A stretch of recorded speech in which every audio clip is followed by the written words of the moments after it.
Hey everyone, this is Mike from Explore Prague, and because I know that quite a lot of you are coming with a very limited time, today I'll try to show you how to get the max out of Prague all in one day.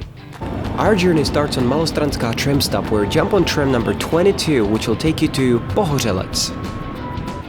When you get off the tram on Pohořelec, the first stop you can see right in front of you, and that is the Strahov Monastery, the two white towers which you can see right there at the back.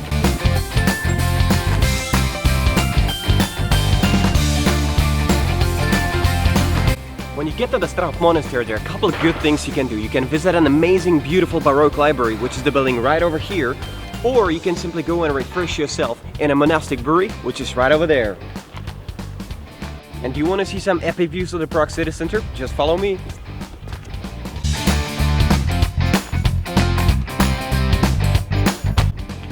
What I'm about to show you is, from my perspective, one of the best views of the Prague city center, because I gotta say, it's really, really epic. From the viewpoint in front of the Strahov Monastery, you can see some of the most famous landmarks that Prague has to offer, like the beautiful Church of St. Nicholas, the one with the green dome. On the other side of the river, you can see the Teen Church as well as the tower at the Old Town Square, and lastly, you can see even the Prague Castle on our right side. And our next stop is the Prague Castle. To get to the Prague Castle from Strahov Monastery, you just keep walking down the hill until you come to this crossroad where you turn on the left.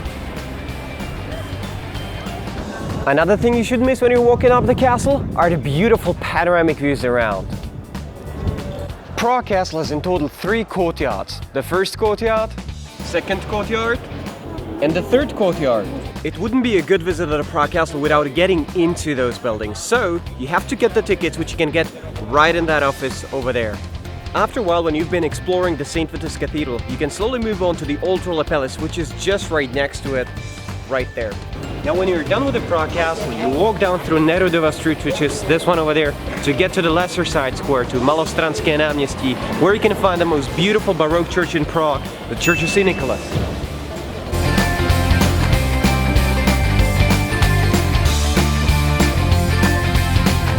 The Church of St. Nicholas was built in the first half of the 18th century by Jesuits, and I have to say it's one of the most beautiful Baroque churches in all of Central Europe. When you walk inside, you'll be amazed by the grandiose 1,500 square meters large fresco which is on the ceiling of that church and shows most of the expressions from the life of St. Nicholas. Another unthinkable part is a grandiose dome, which is something which you can simply not overlook when you're looking towards this side of the river. Lastly, you can also visit the bell tower, which is open to the public. You can climb to the very top, and that gives you an amazing view to all the backyards of the palaces which are located on this side of the river, which mostly serve nowadays as embassies. So when you're done with the Church of St. Nicholas, you can visit one of the most beautiful gardens in Prague, the Wallenstein Garden. So follow me this way. So you get across the square and you turn into Tomášská Street. After about 100 meters, you come to this amazing building called the Wallenstein Palace. Now, Albrecht von Wallenstein was a very successful general of Habsburg's army who made most of his money during the 30-year war. Therefore, he was able to afford this beautiful mansion right in the heart of the city. So, we're gonna take a look at a garden which is hidden in the backyard of that palace, so let's come in. So in the first part, you walk through this amazing courtyard to get to that doorway right there. So, let's take a look.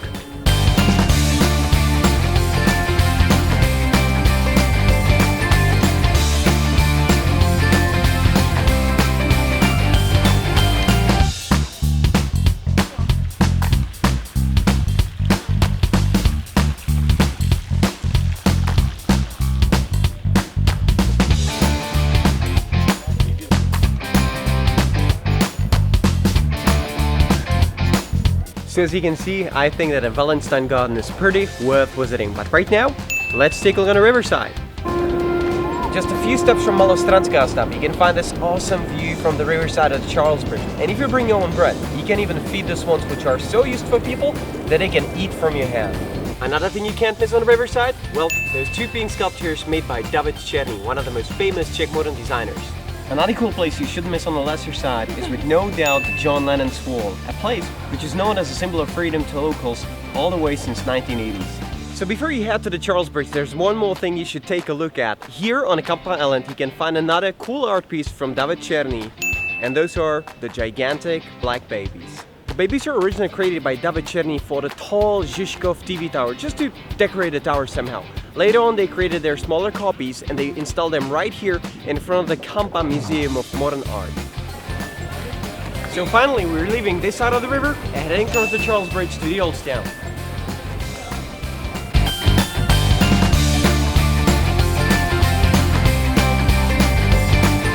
Very popular summertime activity for the locals is renting a paddle boat and going down on the river and basically doing sightseeing from the river. So after a couple minute walk through Karlova Street, you finally arrive to the Old Town Square, a place where all this craziness is happening. The Old Town Square is packed with sights. You can find here the building of the Old Town Hall, which is the one right behind me, which became mostly famous for the tower with the astronomical clock. But there's another amazing church right at the back, which is called the Teen Church. So we're gonna take a look at a church right now because this is one of the most beautiful churches you can find in Prague.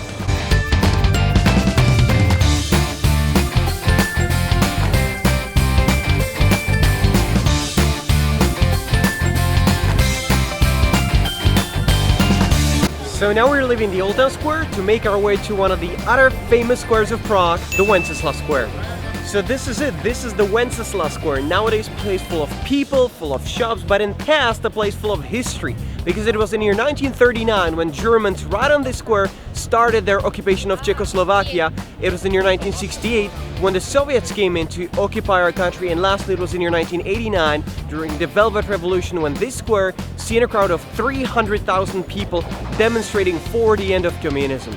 But there's much more to explore. Just behind a corner from this square you can find a beautiful church of St. Mary of the Snows, as well as a popular local chill-out place, the Franciscans Garden. So, let's take a look.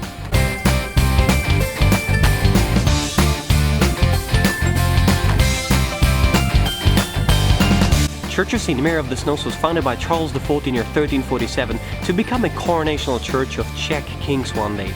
However, they never found enough money to fully finish that church. That's why they left us just with the presbyterium, a tiny back part of the church which originally was supposed to be just for the monks and the royalty. But even though it's just a presbyterium, I think it's pretty impressive still, because inside you can find one of the greatest altars in Prague.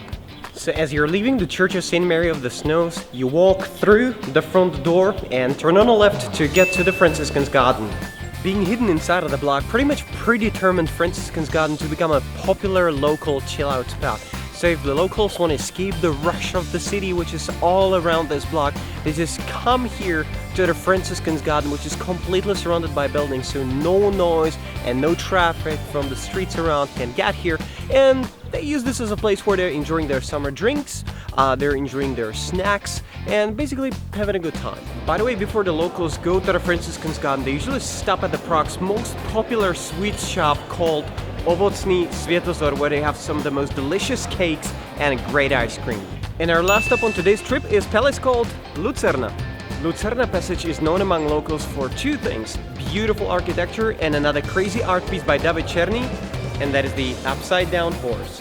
The popular explanations say that this is simply a symbol of a Czech nation during the Soviet occupation, or that it represents that in our country lots of the things are upside down.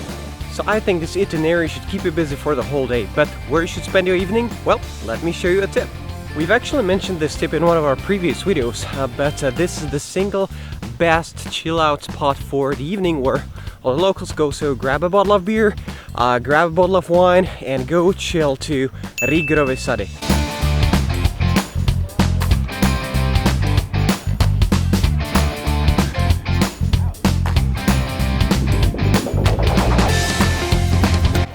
So I hope you guys enjoyed this video. If you have any questions to any of these locations, leave it down in the comments below and stay tuned for the next cool videos from Prague.